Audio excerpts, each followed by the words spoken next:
और हम शुरुआत करेंगे। पहली बात कौन सी है जो हमें हमेशा सर्वदा करनी है? मेरे साथ निकालिए प्रेरितों के काम उसका 2 अध्याय।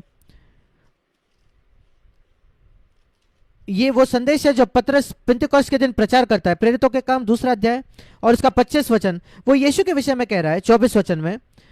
परंतु उसी को परमेश्वर ने मृत्यु के बंधनों से छुड़ाकर जिलाया, क्योंकि वो अनहोना था कि वो उसके वश में रहता। और फिर यीशु के विषय में दाऊद ने कहा था 25वें वचन, मैं प्रभु को सर्वदा अपने सामने देखता रहा। वो हमारा उदाहरण है कि हम प्रभु को सर्वदा अपने सामने देखें, सामने रखें। हमेशा सर्वदा हमें पवित्र आत्मा को मांगना है कि वो परमेश्वर की उपस्थिति हमें वास्तविक बना दे। और कुछ समय के बाद ये ये सही और सच आपके जीवन में हो जाएगा। कोई भी बात जो हम करना शुरू करते हैं, शुरुआत में हम उसको भूल जाते हैं और हम कभी कभार करते हैं, पर कुछ समय के बाद, उदाहरण के तौर पर आप अपने बच्चों को सिखाते हो अपने दांत को ब्रश करना हर सुबह। कभी कभी वो भूल जाते हैं, पर आप उनको याद दिलाते हो, याद दिलाते हो। एक दिन जब हम बड़ा हो जाते हैं, आज आप जो बड़े हो गए हो, किसी को आपको याद दिलाना पड़ता कि आपको ब्रश करना है सुबह? ये कैसे संभव है? आपको कोई जरूरत नहीं कि मम्मी आकर आपको कहे कि ब्रश करो दांत। एक समय आपकी जरूरत थी, हम सबों की वो जरूरत थी। कुछ समय के बाद वो एक आदत बन जाती है, सच्चाई बन जाती है। पर शुरुआत में ये कभी कभार होता है, हम भूल जाते हैं। पर कुछ समय के बाद अगर आप कहो, प्रभु मैं चाहता हूं कि ये मेरे जीवन में एक 24 घंटे की बात हो जाए, 7 दिन प्रति हफ्ते की एक वास्तविकता बन जाए मेरे जीवन की, कि मैं हमेशा जानता हूं, सचेत जागरूक होना नहीं। देखिए, जब मैं कहता हूं जागरूक होना, मतलब हम सोच रहे हैं कि मैं सोच रहा हूं, मैं कुछ देखता हूं मेरे सामने, मैं इस चीज को मेरे सामने देखता हूं, तो मैं चित्र तेरे सामने देखता हूं। नहीं नहीं, ये सचेत जागरूक होना है। नहीं, कुछ बातें हम अचेत होकर करते हैं, मानो बेहोशी में कर रहे हैं। ये सारी बातें वैसे ही होनी चाहिए। और उसका सबसे अच्छा उदाहरण है सांस लेना। मैं कुछ होश और आवाज में सांस नहीं ले रहा कि अरे मुझे सांस लेनी है, अरे मुझे सांस लेनी है। हम में से कोई भी ऐसा नहीं है, ये बिल्कुल अचेत अवस्था में हो रहा है। सिर्फ जिनको सांस लेने में तकलीफ होती है उन्हीं को सांस लेने की एक्सरसाइज लेनी पड़ती है, नहीं तो वो अचेत अवस्था में भी हम कर पाते हैं। हम सोते हुए भी हम कर रहे हैं 24 घंटे, ये एक आदत बन चुकी है। और सारी बातें जिनके विषय में आज हम सोचते हैं, जो हमें हमेशा करनी है, ये मत सोचना कि ये कोई सांस लेने की एक्सरसाइज है कि अरे मुझे ये करना है। नहीं, आपको प्रार्थना करना है कि ये इतने अचेत अवस्था में भी आप कर पाओ कि एक वास्तविकता बन जाए बिना सोचे। ये लक्ष्य है हमारा। पर यह मत सोचना कि आप रातों रात वहां पहुंच जाओगे। नहीं, हम सब वैसे लोग हैं जिनको सांस लेने में बहुत कठिनाइयां है, और शुरुआत में हमें एक्सरसाइज करनी पड़ेगी। कुछ समय बाद वो एक अचेत अवस्था हो जाएगी। आप दिन रात सांस ले रहे हो, 24 घंटे 7 दिन। और हम उस जगह आ सकते हैं जहां प्रभु की उपस्थिति सचेत तरीके से नहीं, बल्कि वो हमेशा हमारे साथ है। और हम ये कैसे जानते हैं? एक अपने आप हमारे अंदर एक प्रतिक्रिया आती है। कोई भी समस्या अगर आप देखते हो, आप तुरंत प्रार्थना करते हो। आप सोचते नहीं कि अब कौन सा मनुष्य मेरी सहायता यहां कर पाएगा। नहीं, वो मेरा पहला सवाल नहीं होता। पर प्रभु तू मेरी यहां सहायता कर, या मैंने कुछ खो दिया है जो बहुत जरूरी है और मुझे वो पाना है, और मैं तुरंत कहता हूं प्रभु मेरे सामने है, मैं कहता हूं प्रभु मेरी सहायता कर, ये बहुत जरूरी है, मुझे वो खोजना है। क्या ही अद्भुत बात है ये कि हम प्रभु की उपस्थिति में जिए। मैं इतना बुरा महसूस करता हूं उन मसीहों के लिए जिनके पास ये नहीं है। या जब आप अपने पत्नी से बात करते हो या अपने पति से बात करते हो, आप कैसे बात करते हो? अगर यीशु मसीह शारीरिक तौर पर आप दोनों के बीच में खड़ा होता, सोच कर देखिए आप कैसे बात करते। आप कहीं कहते हो कभी कभी मैं अपना काबू खो बैठता हूं और मैं इरिटेट हो जाता हूं। मैं कहूंगा कि आप कभी इरिटेट नहीं हो गया अगर यीशु मसीह शारीरिक तौर पर वहां खड़ा होता। यह कैसे संभव है? इसका मतलब आप अपने आप कर काबू कर सकते हो। अगर आपके कलीसिया में से कोई मसीह भी वहां आ जाए, आप गुस्सा नहीं हो गया अपने पत्नी के साथ या अपने पति के साथ, क्योंकि वो आप व्यक्ति सुन रहा है। हम इतना डर है कि एक विश्वासी हमारे विषय में क्या सोचेगा कलीसिया का, और वहां काबू कर पाओगे। और जब आप कहते हो कि मैं अपना काबू नहीं कर पाता, ये बिल्कुल झूठ है।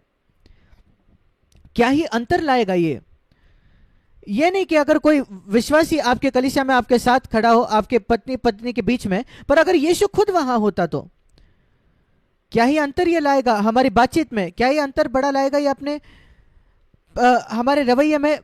उदाहरण के तौर पर अपना आयकर के आप इनकम टैक्स को भर रहे हो, यीशु देख रहा है आप क्या लिख रहे हो। आप एक भी कुछ झूठा नहीं लिखोगे, एक पैसा कम नहीं कमाओगे जो आपने लिखा है वो। आप बिल्कुल ईमानदार हो गए, आप कहोगे हाँ मुझे ज्यादा कर भरना है, प्रभु तू मेरी मदद कर, मैं बिल्कुल खरा होना चाहता हूं इस क्षेत्र में या अपनी आर्थिक गतिविधियों में दूसरों के साथ। मैं ये मंजूर है कि दूसरा व्यक्ति मुझे धोखा दे किसी भी पैसे के, इसके बजाय कि मैं किसी का एक पैसा भी धोखे से कमाऊं। मैं अपने बैंक खाते में ये एक सेंट भी, एक पैसा भी नहीं चाहता जो मेरा नहीं है। मैं किसी का कर्जदार नहीं होना चाहता। जब यीशु हमेशा है, सर्वदा है, मैंने सर्वदा प्रभु को अपने सामने देखा है, हमेशा। और जब वो हमेशा मेरे सामने है, ऐसा लिखा है प्रेरितों 2:25, ये भी सच होगा, वो मेरे साथ होगा ताकि मैं डिग ना जाऊं, डगमगाऊं नहीं, हिलू नहीं। मैं प्रभु को अपने सामने रखता हूं और वो है मेरी सहायता करने के लिए कि मैं हिलू ना, डगमगाऊं नहीं, पर स्थिर खड़ा रहूं। और ये उद्देश्य है जिससे यीशु मसीह ने कहा कि वो पवित्र आत्मा को भेजने वाला है। मैं चाहता हूं कि आप मेरे साथ निकाले। उसके पहले प्रेरितों 2:25 जो वचन है, ये भजन 16 का वचन है जो पतरस ने कहा, भजन 16:8। मैं शायद पहले आपको वो वचन दिखाना चाहूंगा आगे जाने से पहले। भजन 16 उसका 8वां वचन, पतरस ने यहां से कहा, ऐसा लिखा है, मैंने यहोवा को निरंतर अपने सम्मुख रखा है, इसलिए कि वो मेरे दाहिने हाथ रहता है कि मैं कभी ना डगमगाऊंगा। और उसका परिणाम क्या होता है देखिए, 11वां वचन, जब प्रभु हमेशा मेरे सामने होता है, उसके उपस्थिति में आनंद की भरपूरी है। तेरे निकट, तेरी उपस्थिति में आनंद की भरपूरी है, तेरे दाहिने हाथ में सुख सर्वदा बना रहता है। भजन 16:11 वो पूरा वचन है। और जब आप प्रभु को सर्वदा अपने सामने रखता हो हमेशा, भजन 16:8, उसका क्या सच्चाई हो जाती है आपके जीवन में, आनंद की भरपूरी। इकलौती जगह है पूरे विश्व में, पूरे संसार में, जहां आनंद की भरपूरी है। और हम आगे भी इसको देखेंगे, और वो है भजन 16:11, परमेश्वर की उपस्थिति में। आप कभी उसका अनुभव कहीं और नहीं कर सकते। सारे जो आनंद है संसार के, वो अस्थाई है, कुछ समय के है। ये सुख जो है, जो लोग खोजते हैं, जिसमें से आनंद खोजते हैं, चाहे वो आइसक्रीम खाने से सुख हो, या सेक्स का सुख हो, या अचानक पैसा कमाने का, बहुत पैसा कमाने का सुख हो, वो सब अस्थाई सुख है। परमेश्वर की उपस्थिति में निरंतर सर्वदा सर्वदा सुख है। 11वें वचन 16:11 इंग्लिश में लिखा है, अनंत काल के सर्वदा, और आनंद की भरपूरी, अनंत काल के सुख। ये अद्भुत बात है कि प्रभु हमारे सामने रखे। और अब यूहन्ना उसके 14वें अध्याय में, जब यीशु मसीह उसका अंतिम भोज उसके शिष्यों के साथ खा रहा था, और वो बता रहा था कि वो जाने वाले थे, और उसके शिष्य दुखी महसूस कर रहे थे, हमारा प्रभु जा रहा था। कितनी बातें अलग थी। जब यीशु नाव में था तो कोई फर्क नहीं पड़ता था अगर आंधी आती थी। जब हम कोई समस्या का सामना करते थे, यीशु होता था तो कोई बात नहीं थी। अगर दाखरस खत्म हो जाता था विवाह में, यीशु होता था, समस्या का हल हो जाता था। हजारों लोग हैं, सब भूखे हैं, दुकानें बंद हो चुकी है, यीशु वहां है, समस्या का हल हो जाता है। और वो हमेशा शिष्य इस बात को देखते थे, क्या ही अद्भुत जीवन हम जी रहे हैं। शिष्य सोचते थे यीशु हर समय हमारे साथ है। और अब यीशु कह रहा है कि वो चले जाएगा, और उनके हृदय में दुख था। ये नहीं कि वो चले जाएगा, ये सबसे अद्भुत व्यक्ति जिसको वो जानते थे वो चले जा रहा था, पर अब हम क्या करेंगे जब समस्या आएंगे हमारे जीवन में। और फिर यीशु ने कहा, यहां उत्तर है, यूहन्ना 14 और उसका 16वां वचन, मैं पिता से विनती करूंगा और वो तुम्हें एक और सहायक, एक सहायक नहीं, एक और सहायक देगा। ध्यान से देखिए, एक और सहायक, और उसका अर्थ यह है जो आपके साथ होकर आपकी सहायता करता है। हम विकलांग लोग हैं जो एक दौड़ में दौड़ रहे हैं, और यहां कोई आकर हमारी सहायता करता है उस दौड़ने के लिए। और वो क्यों कहता है एक और सहायक? उसका अर्थ है यीशु मसीह कह रहा है, मैं पहला सहायक हूं, मैं तुम्हारे साथ रहा हूं अब तक, शिष्यों को मैंने हर परिस्थिति में तुम्हारी सहायता की है।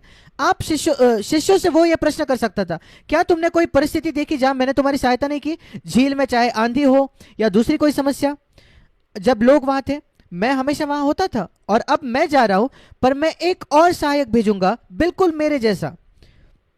वो है त्रिएक परमेश्वर का तीसरा व्यक्ति, पवित्र आत्मा, और वो तुम्हारे साथ रहेगा हमेशा के लिए, सर्वदा। वही वचन 16वां वचन। और वो कहता है सत्य का आत्मा, 17वां वचन, जिसे संसार ग्रहण नहीं कर सकता। कोई भी जो इस संसार से प्रेम करता है वो पवित्र आत्मा को अपने जीवन पर राज करता नहीं पाएगा, असंभव है। और इसलिए जितना हम इस संसार की आत्मा से अलग हो जाते हैं, हम संसार में जीते हैं पर हम संसार के नहीं हैं। हम इस संसार को अपने आप को प्रभावित नहीं करने देते। संसार उसको स्वीकार नहीं कर सकता, ग्रहण नहीं कर सकता, पर तुम उससे जानता हो और वो तुम्हारे साथ रहता है। अब वो तुम्हारे साथ है, आखिरी भाग 17 वचन, पर पेंतेकोस्त के दिन वो तुम में होगा, तुम्हारे अंदर होगा। अब वो तुम्हारे साथ है और एक दिन, जब कुछ दिनों बाद आज से, वो तुम्हारे अंदर होगा पेंटेकोस्त के दिन। और फिर वो कहता है मैं तुम्हें अनाथ नहीं छोड़ूंगा, 18 वचन, मैं तुम्हारे पास आता हूं। मैं तुम्हारे पास आता हूं इसका क्या अर्थ है? क्या दूसरे आगमन के विषय में वो कह रहा है? नहीं, पवित्र आत्मा के रूप में आने के विषय में वो कह रहा है। जब आप कहते हो यीशु मसीह मेरे हृदय में आ जा, ईमानदारी से मांगते हो, पाप से आप मुड़ जाते हो, पवित्र आत्मा है जो अंदर आता है। हाँ, यह बिल्कुल स्पष्टता से लिखा है, रोमियो के पत्र उसके 8वें अध्याय में लिखा है, अगर आपके अंदर मसीह का आत्मा नहीं है, रोमियो 8 उसका 9वां वचन, रोमियो 8:9, अगर पवित्र आत्मा, मसीह का आत्मा आपके अंदर नहीं है तो आपका नया जन्म भी नहीं हुआ है। जिस क्षण आप कहते हो यीशु मसीह मेरे हृदय में आ जाओ, यीशु मसीह तो स्वर्ग में है, वो वहां से है, वो दूसरे आगमन के समय वापस आएगा। पर जब आप कहते हो यीशु मसीह मेरे हृदय में आया, वो पवित्र आत्मा है, मसीह का आत्मा है जो अंदर आता है आपके अंदर। अब शायद आप पवित्र आत्मा से परिपूर्ण नहीं होते, वो अलग बात है, पर वो आपके अंदर आता है जीने के लिए, रहने के लिए। और जब वो आपको भरे या नहीं है, इस पर निर्भर होता है कि आप पूरी तरीके से अपने आप को उसको अधीन करते हो क्या नहीं, पर वो अंदर तो आ जाता है। वो अंदर आता है विशेषकर प्रभु की उपस्थिति हमेशा आपके साथ लाने के लिए। और इसलिए इसको अपनी प्रार्थना बनाए, प्रभु मैं अनुभव करना चाहता हूं इसको, मैंने प्रभु को अपने सामने सर्वदा रखा है। दूसरी बात जो हमें करनी है, ऐसा नहीं, पर जो हम कर सकते हैं। क्या आप जानते हो पुरानी वाचा में ऐसे नियम थे कि आप ये करो, ये मत करो, आप ये करो, ये मत करो, आप खून ना करना, व्यभिचार ना करना, अपने पड़ोसियों से प्रेम रखो, ये सारी आज्ञाएं थी, आज्ञाएं थी, आज्ञाएं थी। पर जब यीशु मसीह ने पहाड़ी उपदेश दिया, एक अंतर देखिए, बहुत जरूरी अंतर। मत्ती उसका 5वां अध्याय, उसने कहा पुरानी वाचा की आज्ञा थी कि तुम हत्या न करना, पर मैं तुमसे ये नहीं कह रहा कि तुम गुस्सा न करना। ये वही आत्मा नहीं है, मैं चाहता हूं कि आप इसको देखें। वो ये कहता है अगर आप गुस्सा करोगे तो आप दंड के योग्य होगे। देखिए एक अंतर है, ये नहीं कि तुम गुस्सा नहीं करना। वैसे ही 27वां वचन, तुम सुन चुके हो पुरानी वाचा में कि व्यभिचार न करना, पर मैं तुम्हें यह नहीं कह रहा कि तुम लालसा मत करना, एक कुदृष्टि से मत करना, पर अगर तुम एक स्त्री पर कुदृष्टि डालोगे तो तुम व्यभिचार कर रहे हो। आज्ञा तो वही है, पर एक आत्मा अलग है। मैं चाहता हूं कि आप इस बात को देखें। पुरानी वाचा की आज्ञा थी कि आप गलत शपथ मत देना, झूठी शपथ मत खाना, मत्ती 5:33, पर मैं आपसे कहता हूं कि शपथ करना ही नहीं। और वैसे ये नहीं कि तुम ये नहीं करना, वो आत्मा नहीं है नई वाचा की, पर तुम ये करोगे, तुम ये नहीं करोगे, जो अलग है कि तुम ये नहीं करना। इससे ये नहीं है कि आप एक लंगड़े व्यक्ति को कह रहे हो कि तुम्हें चलना ही है, पर उसको कहना लंगड़े को कि तुम चल सकते हो, उसमें बहुत बड़ा अंतर है। और इसलिए इसको याद रखें, इसको याद रखें इन सारी बातों में। जब हम कहते हैं 7 बातें जो हमें हमेशा करनी है, ये 7 बातें जो हम हमेशा कर सकते हैं, और प्रभु कहता है कि हम उसको कर सकते हैं।